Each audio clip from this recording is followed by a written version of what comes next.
देखिए, आए दिन हम न्यूज़ में पढ़ते हैं एल नीनो के बारे में कि ये एब्नॉर्मल कंडीशन है। इससे इंडिया का मॉनसून भी अफ़ेक्ट होता है और एटाकामा डेज़र्ट जहाँ 10-11 सालों तक बारिश नहीं हुई, वहाँ बारिश हो जाती है और नॉर्थ अमेरिका के विंटर्स हार्श हो जाती है। ऑस्ट्रेलिया और इंडोनेशिया में यहाँ पर फॉरेस्ट फायर्स और ड्रॉट के चांसेस बढ़ जाते हैं। तो एक ही कंडीशन जो कि इतनी एब्नॉर्मल है, ऐसा होता क्यों है?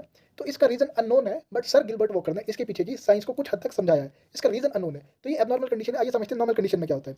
यहाँ साउथ अमेरिका है, आप वेस्ट में जाओगे यहाँ ऑस्ट्रेलिया और वेस्ट में जाओगे इंडोनेशिया है। अब आप साउथ अमेरिका के साथ ईस्टर्न पैसिफिक ओशन है। ऑस्ट्रेलिया के पास वेस्टर्न पैसिफिक ओशन है, इंडोनेशिया के पास इंडियन ओशन है। अब एक तरफ तो है ईस्टर्न पैसिफिक ओशन, एक तरफ है वेस्टर्न पैसिफिक ओशन और इंडियन ओशन।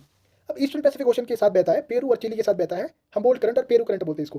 ये कोल्ड करंट है। अब कोल्ड करंट के ऊपर की हवा ठंडी, और वो क्या होती है, ठंडी हवा सिंक करेगी और वैसे ही या वार्म करंट्स बहेंगे ऑस्ट्रेलिया के पास।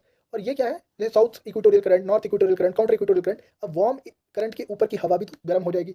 अब warm air is lighter, it will rise and adiabatically cool and will expand and will come under the influence of low pressure. अब यहाँ ठंडी हवा थी, ये हाई प्रेशर, यहाँ गर्म हवा थी, ये low pressure.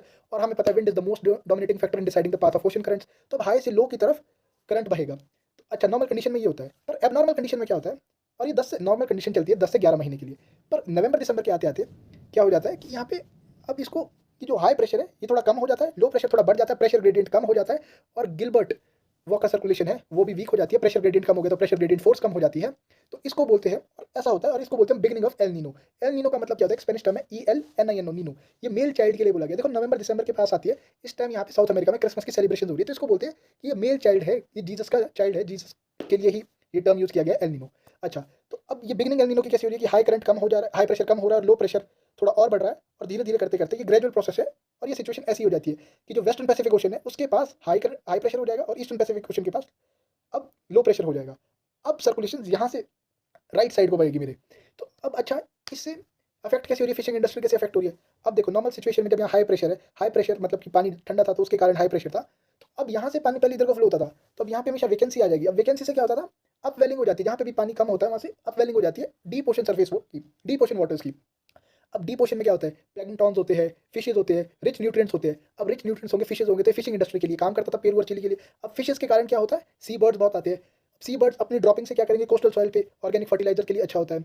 Similarly Indian monsoon इससे अफेक्ट होता है, और ऑस्ट्रेलिया में इससे क्या हो जाता है, मैंने आपको बताया कि ड्रॉट्स की कंडीशन आती है या फिर फॉरेस्ट फायर भी हो सकती है। ऐसा होता क्यों, अगर आप साइंस जानना चाहें, क्योंकि देखो नॉर्मल कंडीशन में तो ऑस्ट्रेलिया में प्रेसिपिटेशन होगी क्योंकि यहाँ पे वार्म एयर है। अब warm air will rise and get adiabatically cool, और इससे क्या होता है, जब और कूल हो जाएगी तो इससे फॉर्मेशन ऑफ क्लाउड्स होगा, प्रेसिपिटेशन होगी। पर जब उल्टा हो रहा है कि अब सर्कुलेशन राइट साइड को बह रही है मेरे, तो अब यहाँ पे ड्राई कंडीशंस आ जाती हैं।